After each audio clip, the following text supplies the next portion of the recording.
James Bond exists because of a vegetable. How can that be? How can James Bond exist because of a vegetable? If you're an absolute James Bond diehard, you might be able to put something together at this stage. But what we'll say is that in the year 1900, around the year 1900, a family of impoverished Italian immigrants came to America and they brought with them a vegetable. The vegetable had a very strange and unpronounceable name and they couldn't sell it. And so they decided, why didn't they rename this vegetable and name it after themselves? And they were the broccoli family. And so they decided they'd call this vegetable the broccoli. And from this, they made millions and millions of dollars. And then they were able to spend those millions by making James Bond movies. Albert R. Broccoli presents. Had you ever heard that story before? 70s or 80s, big story. And the thing about it is, Cody, it is rubbish. It's an urban myth. It somehow got started and spread in the 70s or 80s when James Bond was a massive thing.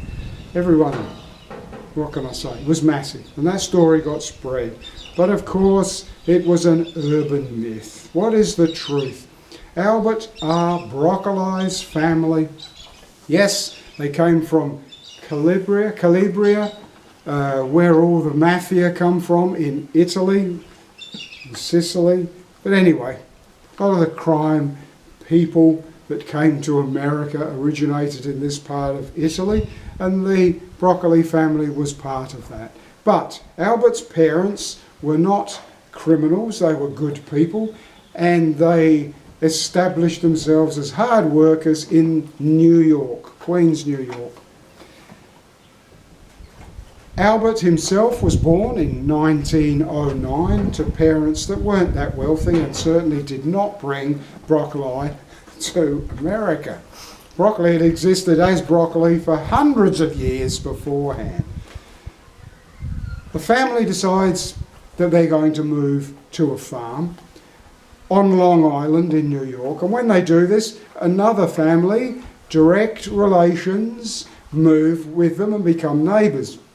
One of these people is Joe DeCirio, who is a mobster, who becomes a mobster, American mobster, mafioso, and he is a direct cousin of Albert R. Broccoli.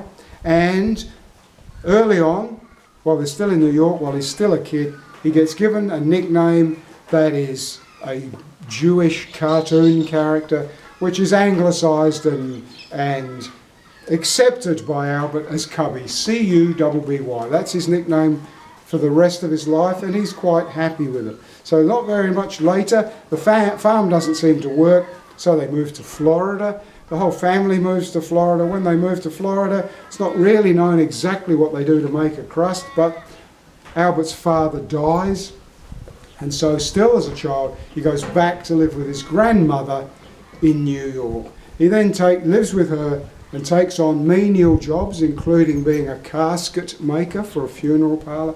And he does these menial jobs and just seems to be skating through life as an average Joe until around 1940, when he decides he's going to give Hollywood a go. Doesn't go there to be an actor or anything, but he just thinks there might be some work opportunities. And when you listen to this video, just think about life's paths, and the paths they can take you down. Here's a man born of ordinary, everyday, working class parents in New York, has a normal type working class upbringing, life, all through his 20s. And then when he's 29, he goes to Hollywood, no intention of being an actor, and straight away gets a job just as a gopher, for a movie that's being made. The movie's called The Outlaw, and it's being made by Howard Hawks. Made some great westerns. So this movie, he gets this job as being a gopher on The Outlaw. The interesting thing about The Outlaw is when it was made, there was an unknown 2-bit actress, not that good, not that flash, who got a 4th ranking name in the film, and her name was Jane Russell. How is this? This is like Madonna when she was in Desperately Seeking Susan. Madonna was an unknown in Desperately Seeking Susan, but by the time the film was released, Madonna had become a megastar. Well, exactly the same thing with Jane Russell in The Outlaw, a 2-bit part in a 2-bit movie, and when she then, shortly after this, becomes a megastar, you see the poster today for The Outlaw, and you'll see scantily clad Jane Russell, and Jane Russell in The Outlaw. Anyway, the original. Am I digressing? Always digress. How did I get on to Desperately Seeking Susan? Anyway, trying to get back on track. But what happens is, yes, Howard Hawks, fabulous director, might be directing The Outlaw, but he doesn't get on too well with his boss. And have I mentioned in other videos about when you're a multi-bolty billionaire, you can do what the hell you like. So his boss happens to be Mr. Spruce Goose. Do not go down that path. It's Howard Hughes. So Howard Hughes doesn't like the way Howard Hawks is doing The Outlaw, so he takes over directing and finds that he really likes the gopher. They click, they become great mates. How would you be, being a nobody from New York, 2-bit job, gopher on a movie, multi-billionaire comes in and you make friends with him. My gosh, how lucky can you be? So anyway, they become great friends, really good friends. And what that means is that from 1940, 2-bit job as a gopher, through to America enters the war, Cubby, Albert R. Broccoli is working his way up the Hollywood chain of command, right the way up till he's an assistant director by the time the Second World War starts. All right, won't cover any more of the career. It's just successful and getting better, and the war ends. And then what happens is Albert has got a few bob, and he's got a bit of a name for himself. He's quite successful, and he's a great friend of mega movie makers. And then he hears about the English government in 1950 are desperately trying to rebuild the economy in England. Got to rebuild the economy, do anything we can. Hollywood's making all these movies, they're making all this money. We're going to subsidise the British film industry to pump out good movies, quality movies, and we're going to help them do that. So Albert then decides, wow, what an opportunity, and he picks up sticks and he moves to London to get in on the bandwagon. He's only been in London 5 minutes, and he hears about these books that have gone mad. They've gone mental with sales. There's this crazy thing going on about these fantastic books, straight out of World War II, the Cold War, and we have Ian Fleming. My God, the story about Ian Fleming. Anyway, that's such a massive sidetrack. We'll go down that rabbit hole in a different video. But Ian Fleming is writing these books, and they're spy books, and they are incredible. And so, The Horse That Loved Me. You only bite twice. Okay, hang it, hold it there. Do you expect me to stop Gold Cody? No, anyway, okay. That might, will that get cut out? I am completely lost track. Anyway, so Albert, 5 minutes in London, finds about these fantastic books. He has to get the rights to these books. They've been bought by a man called Harry Saltzman. Harry Saltzman, my God, there's yet another rabbit hole we could go down about this bloke who was an incredible entrepreneur, brief version, fabulous entrepreneur, picks up a book, reads it. Wow, this is an amazing book. Goes and sees Ian Fleming, says, hey, I want to buy the rights to James Bond. Everything, the name, everything about James Bond, I want it. Ian Fleming does the deal, signs the deal.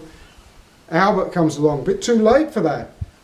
goes and sees Harry. Harry says, no way in the world am I going to sell this to you, but I'll become a 50-50 partner with you. And so they form a company. They take the first 3 letters of each of their wives' name, Danjaks, the first 3 letters of each of their wives' names. They form a company and they decide they're going to make James Bond movies together. And they make their first James Bond movie. Refer to my notes for a change.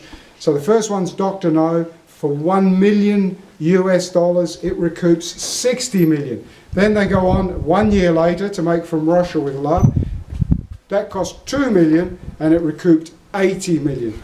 After the success of those 2 movies, they decide Goldfinger's going to be a bit more upmarket. That's 3 million and it makes a staggering 125 million. This is all in US. First 3 that they make. Then it all gets a bit complicated because it's seen that they have a bit of a Barney. Who's got the rights to what? Who can make a film without?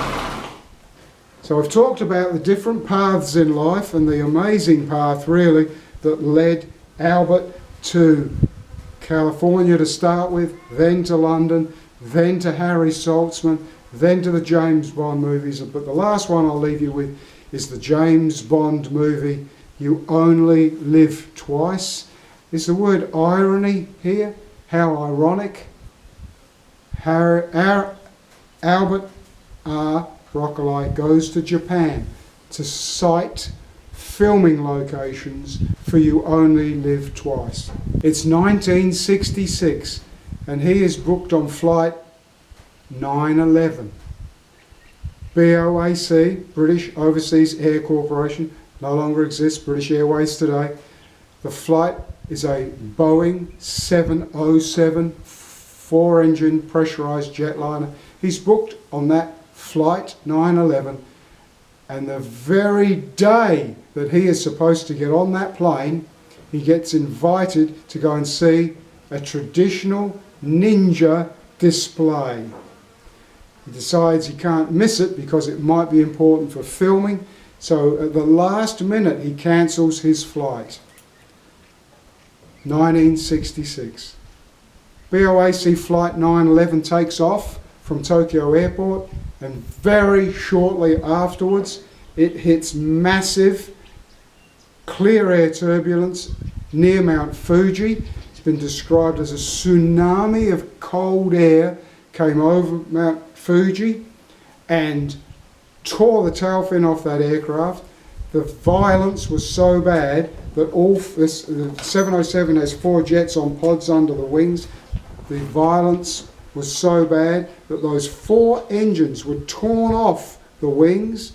The plane went into a flat spin, broke into 3 major sections, hit the ground over 16 kilometres. 113 passengers were all killed, 11 crew were all killed, and he only cancelled his flight on that aircraft hours before it was due to take off. In 1966, what he went on to do, and the children he had, and family, and his daughter Barbara, who still to this day runs Broccoli Productions and still makes James Bond movies and involved in 2023, when he could have been killed in 1966 if he hadn't decided to go off and look at a ninja display.